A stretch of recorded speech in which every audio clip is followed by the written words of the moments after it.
Leaders of Russia and India have just met on the sidelines of a key security and economic summit that's being hosted in China. Vladimir Putin and Narendra Modi are amongst around 20 heads of government who are attending the Shanghai Cooperation Organisation summit in Tianjin.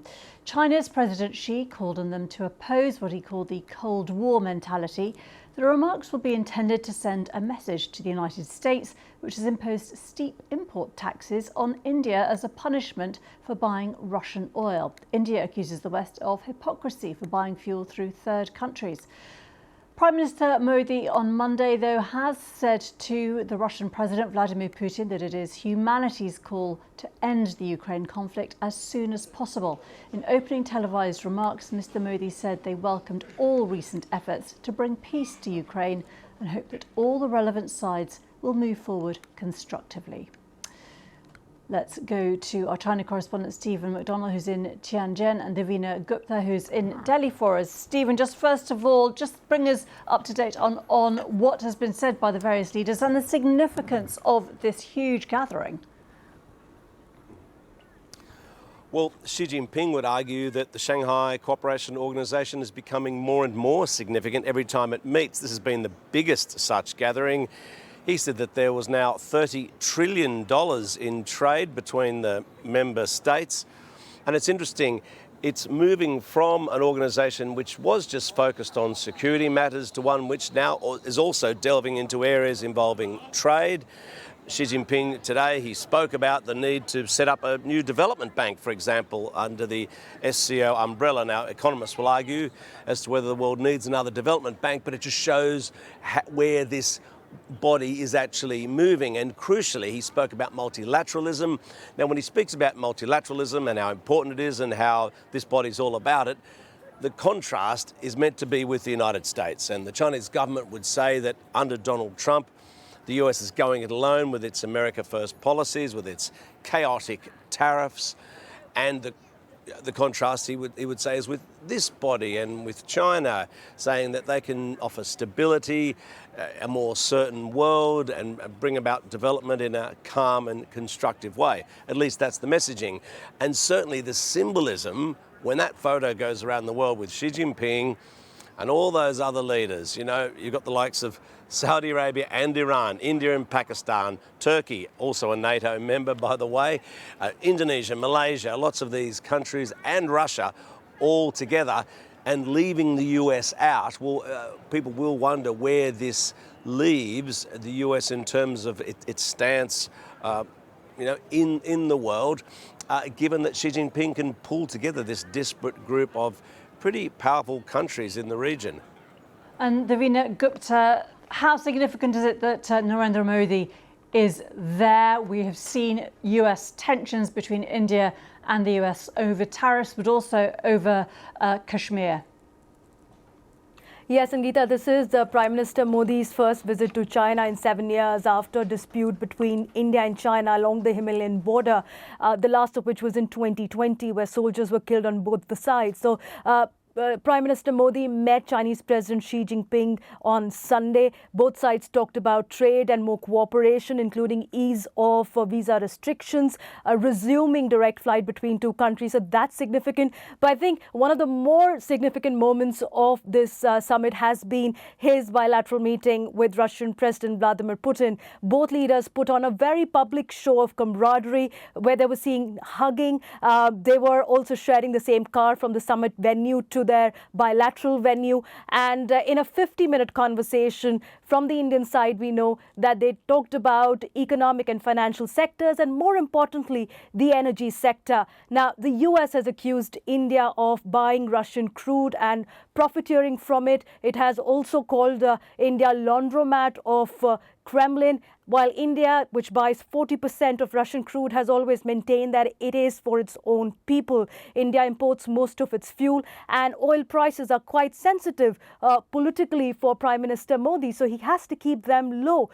This particular show of camaraderie between Russia and India is winning him points back home. He was under a lot of pressure from businesses after the deal between two countries did not work out, and those steep tariffs of 50%, steepest in Eastern Asia were pushed on India. And now with this bonhomie between China, India and Russia, Mr. Modi is showing that he cannot be pushed into a corner by the US and is answering back. And that's what his supporters are saying. We do know that India has not stopped buying Russian crude for now. So the ball is in the US court. India says that it has its own regional alliances that it's working on. It's looking for new markets with China, and it's not unwilling to mend fences where needs to be to counter the US tariff threats. And Stephen McDonnell, if China and India were to become closer, again, what would that mean? Because there have been border tensions in the past. Yeah, well, it's interesting. On the border tensions, Narendra Modi mentioned that there'd been this meeting of representatives from both countries to work out a mechanism to stop those deadly clashes in this disputed area in the remote mountains between the two. So, I mean, they would say that this system's now in place and there won't be this type of thing happening. And Xi Jinping mentioned this as a sort of broader goal of the SCO now, that all countries should try and stop such border tensions.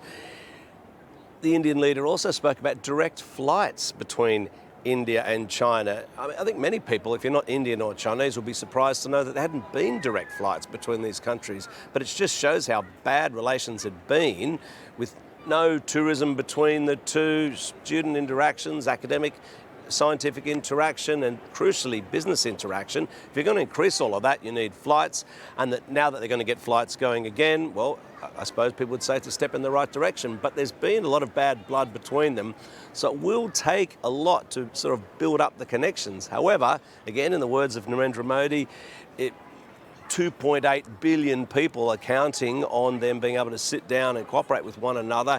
And obviously, if if China and India could increase their economic activity, well, the potential would be absolutely massive. Stephen McDonnell and Davina Gupta, thank you both very much indeed. Well, Vladimir Putin has used the conference to reiterate his stance on the war on Ukraine. Let's speak to our correspondent Sarah Rainsford, who's in Kiev. Sarah, how have his remarks gone down there?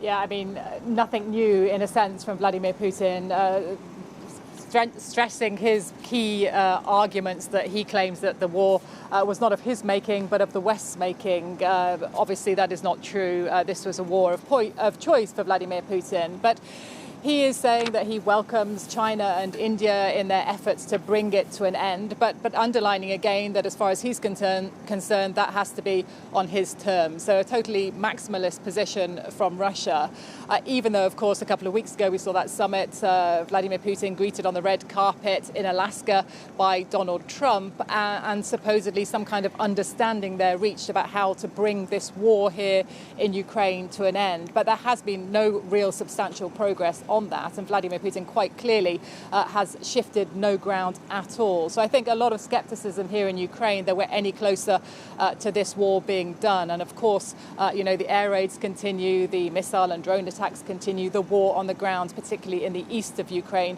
continues, and it is brutal. So as far as Ukraine is concerned, pretty hollow words when they hear Vladimir Putin talking about the causes of this war and the chances of peace. And Sarah, what's the battlefield strength of Moscow and Kiev at the moment, as far as we know?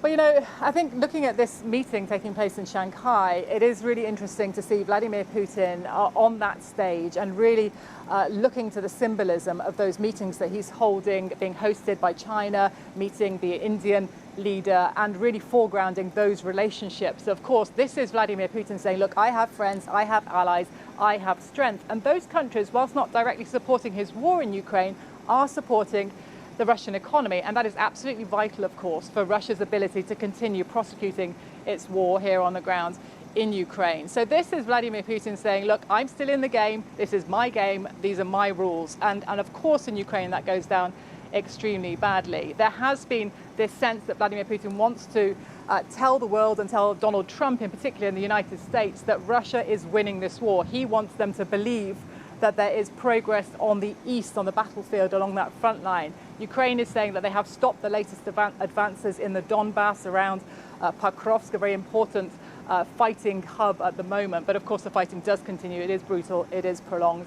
And as I say here, the mood generally in Kyiv is that they don't see any end to it anytime soon. Sarah Rainsford in Kyiv, many thanks.